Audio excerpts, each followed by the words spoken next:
Gimana kabarnya hari ini anak-anak? Sehat, Bu. Alhamdulillah. Ini kenapa kelasnya berantakan sekali? Tolong rapikan terlebih dahulu meja dan kursinya. Kalau ada sampah, tolong dibuang dulu. Ibu tunggu kok. Oke, Bu.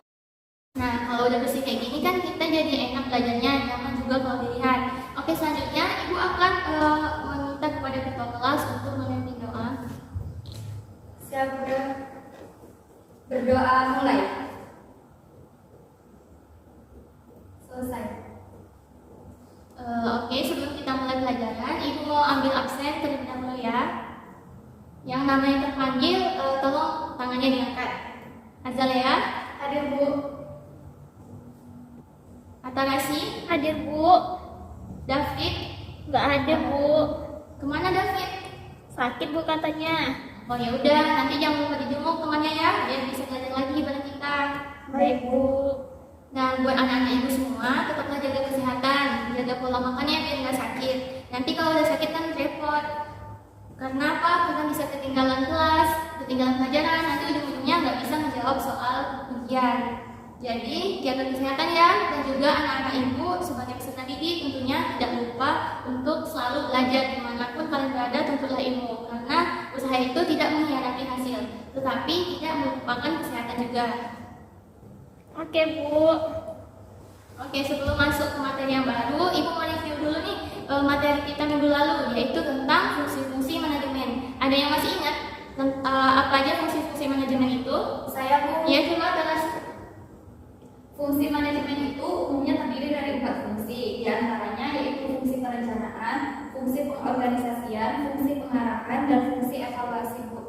Ya, benar ya, fungsi manajemen itu ada 4, yaitu fungsi perencanaan, fungsi pengorganisasian, fungsi pengarahan, dan fungsi evaluasi.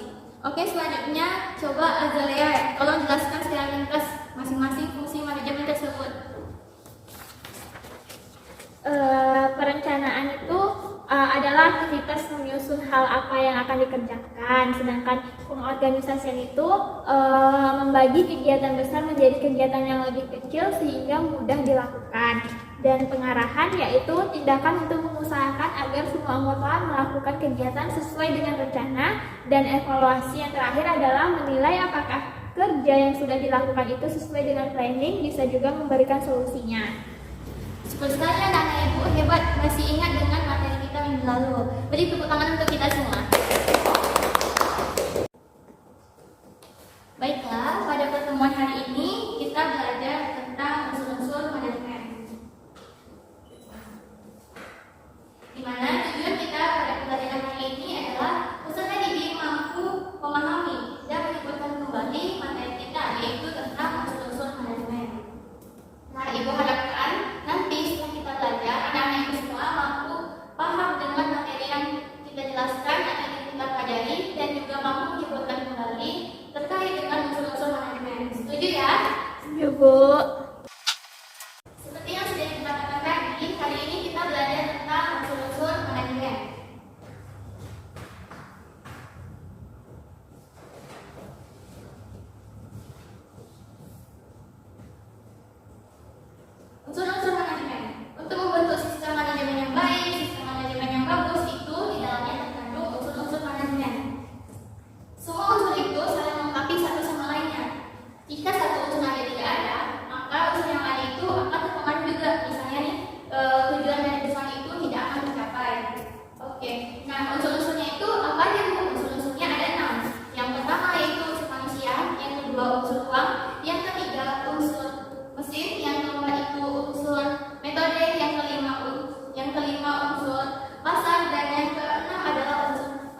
hal yang perlu diperhatikan tuh ada dua, Bu, yaitu jumlah yang dibutuhkan dan persyaratan, Bu. Oke, bagus ya. Ibu senang dan lihat menjadi ibu yang menyimak dan memperhatikan ibu dengan baik seperti ini. Oke, selanjutnya kita masuk pada unsur manajemen yang kedua, yaitu money atau uang. Uang ini adalah hal yang tidak bisa diabaikan di dalam proses manajemen, karena uang itu merupakan alat tukar. Besar kecilnya hasil usaha dari suatu usaha itu dapat diukur dari berapa jumlah uang yang beredar di dalam usaha tersebut.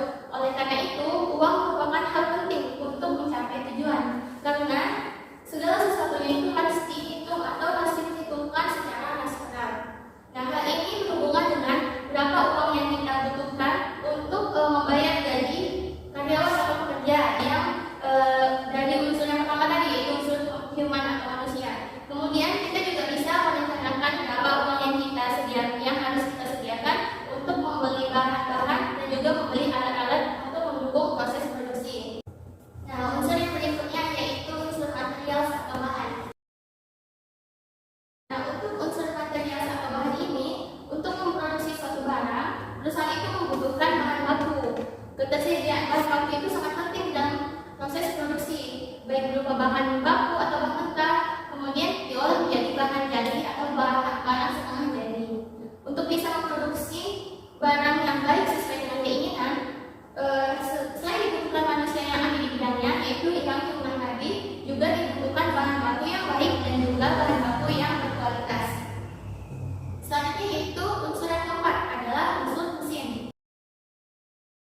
Unsur yang keempat yaitu mesin. Mesin ini digunakan dalam proses pengolahan bahan baku menjadi barang jadi atau barang yang siap dipakai atau dipasarkan. Mesin dan peralatan kinerja lainnya ini sangat dibutuhkan untuk apa?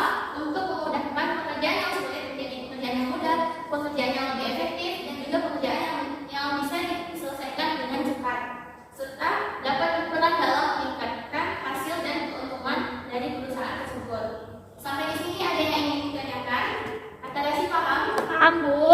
Azalea bagaimana? Gini Bu, saya ingin bertanya, bedanya unsur mesin dan unsur material apa ya Bu? Bisa kita katakan kalau mesin itu adalah peralatan, sedangkan material itu adalah perlengkapannya. Jadi mesin itu bisa kita pakai satu kali saja selama sampai masa manfaatnya itu habis, misalnya 2 tahun atau 3 tahun. Sedangkan bahan atau material itu kita beli, kemudian kita olah, lalu kita jual dan habis di pekerjaan kita. Jadi karena bahan itu adalah perlengkapan, di mana perlengkapan itu adalah barang yang dipakai. Jadi jika sudah habis maka akan kita bisa kembali. Paham nggak saya? Paham Bu, terima kasih Bu. Ya. Bisa kita lanjutkan lagi ya. Bisa, Bu. Unsur berikutnya yaitu unsur metode. Di dalam manajemen ini diperlukan beberapa metode untuk melaksanakan atau menyelesaikan pekerjaan di dalam proses manajemen. Serangkaian prosedur dan instruksi ditetapkan dengan mempertimbangkan pada tujuan apa yang kita ingin dicapai, kemudian fasilitas yang tersedia, waktu, uang, dan kegiatan bisnis yang kita lakukan di dalam perusahaan. Nah, metode-metode tersebut ditetapkan sebagai standar operasional prosedur atau kita singkat dengan SOP yang berperan untuk meningkatkan penggunaan sumber daya dan faktor-faktor produksi sehingga semua pekerjaan bisa selesai atau bisa berjalan secara efektif dan efisien. Oke, kita masuk kepada unsur yang terakhir yaitu unsur pasar. Untuk bisa memasarkan hasil produksi yang sudah kita produksi tadi, perusahaan itu wajib memahami pemasaran dengan baik. Pemasaran produk ini sangat penting untuk konsumen proses produksi dari perusahaan itu sendiri. Proses produksi suatu barang ini akan berhenti apabila proses pemasaran ini tidak dilaksanakan dengan baik. Bisa juga dikatakan apabila proses pemasarannya ini tidak dilaksanakan dengan baik, maka produknya itu tidak laku atau produknya ini tidak diminati di pasaran atau tidak diminati oleh konsumen. Maka dari itu, pada bagian unsur manusia atau human dibutuhkan pekerjaan yang ahli pada bidangnya untuk melengkapi market ini, misalnya seperti orang-orang yang ahli di bidangnya di bidang pemasaran. Jadi proses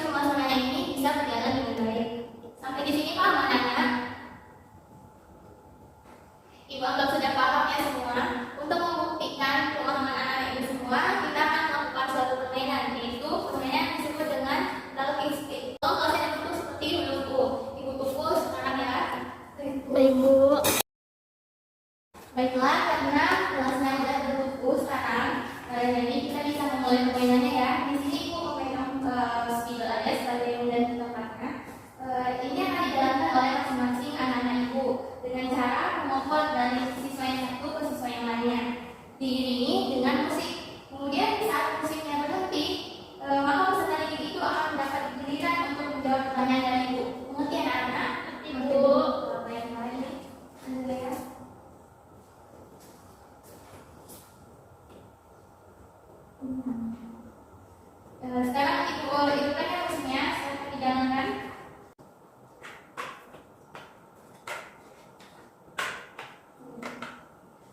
Oke, yang memegang nomornya sekarang adalah Adelia. Dan ibu akan memberikan pertanyaan kepada kamu nih. Coba sebutkan contoh penerapan dari unsur manusia. Ini beri waktu 2 menit untuk berpikir nih.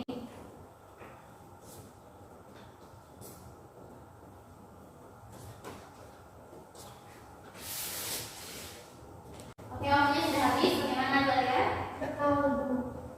Karena tidak bisa menjawab, sebagai hukumannya kamu maju ya, sama berdiri di tengah kelas. Oke, karena di sini cuma tersisa narasi, ibu akan menetapkan pertanyaan ini kepada kamu saja. Dari unsur manajemen yang pertama yaitu unsur human atau unsur manusia. Coba kamu berikan contoh penerapannya. Bisa dengan yang ibu sebutkan tadi atau dengan bahasa kamu sendiri. Menurut saya Bu, unsur manusia ini kan adalah unsur yang menciptakan tujuan, melakukan proses untuk mencapai tujuan tersebut. Nah, manusia ini kan ditentukan jumlahnya berapa, kemudian ditetapkan syaratnya seperti apa agar bisa menjalankan usaha dengan benar. Nah, contohnya itu seperti membangun usaha kuliner dibutuhkan 6 orang agar bisa menjalankan dan 6 orang kerja, 2 untuk bagian produksi, 2 bagian pemasaran, 1 bagian pelayanan, dan 1 lagi bagian keuangan. Itu menurut saya. Bagus ya jawabannya narasi. Ini jawabannya ibu inginkan. Oke, selanjutnya coba Adelia, coba ulangi jawaban dari narasi tadi. Contoh membangun usaha kuliner dibutuhkan 6 orang kerja, 2 untuk bagian produksi, 2 bagian pemasaran, 1 bagian pelayanan, dan 1 lagi bagian keuangan. Oke, benar ya. Baiklah, saya kita tepuk tangan untuk kita semua. Silakan duduk kembali Adelia.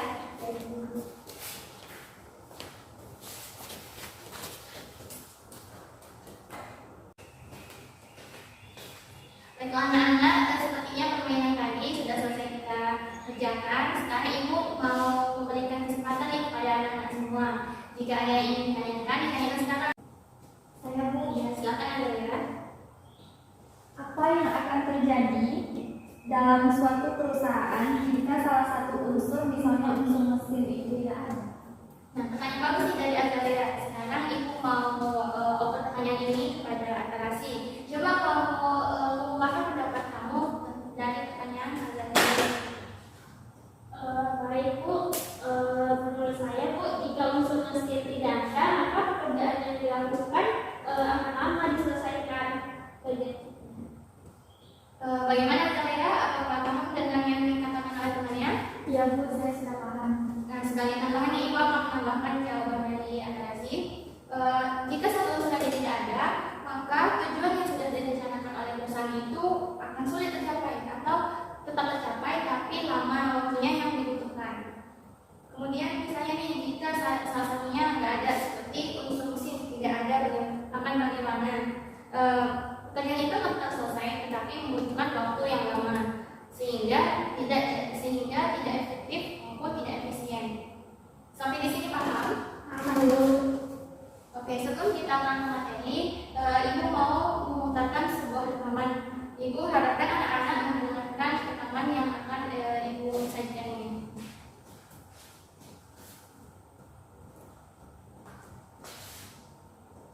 Halo, jumpa lagi dengan saya Arli Kurnia. Kali ini saya ingin berbagi 5 kesalahan dalam mengelola keuangan. Kesalahan pertama adalah melibatkan perasaan. Jadi gini saudara, banyak sekali kita merasa bingung ya, kenapa uang kita nggak bertambah-bertambah? Kenapa kok menipis, lama kerja tapi nggak bisa nabung? Karena Anda terlalu melibatkan perasaannya. Kesalahan yang kedua, yaitu tidak merencanakan. Nah, gagal merencanakan sama dengan merencanakan untuk gagal. Itu prinsipnya. Jadi pada saat Anda dapat uang, terus Anda tidak merencanakan uangnya mau diapakan secara tertulis, ya direncanakan dengan rinci matang-matang, maka uang itu akan nggak tahu kemana. Yang ketiga adalah tidak memisah uang.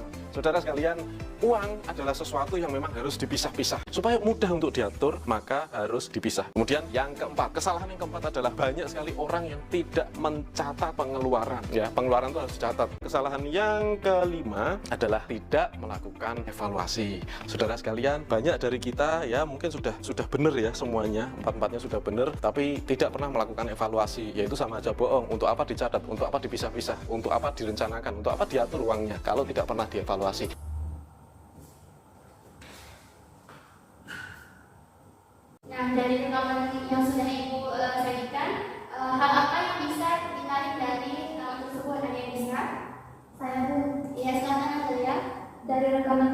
yang bisa diatur pelajarannya yaitu ada banyaknya kesalahan yang bisa saja terjadi dalam manajemen.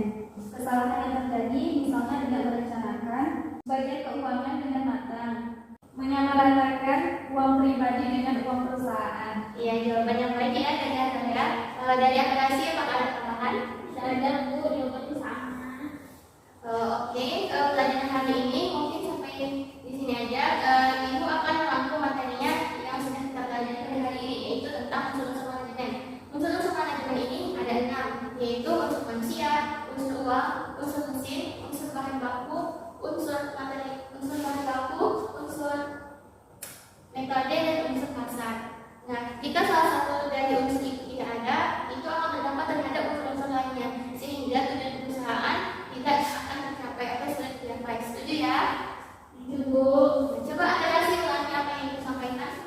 yang saya sampaikan tadi unsur manajemen itu ada Bu. Yang pertama manusia, uang, bahan, mesin, metode, dan pasar. Nah, jika satu unsur itu tidak ada, maka unsur yang lainnya akan kesulitan dan tujuan perusahaan sulit tercapai.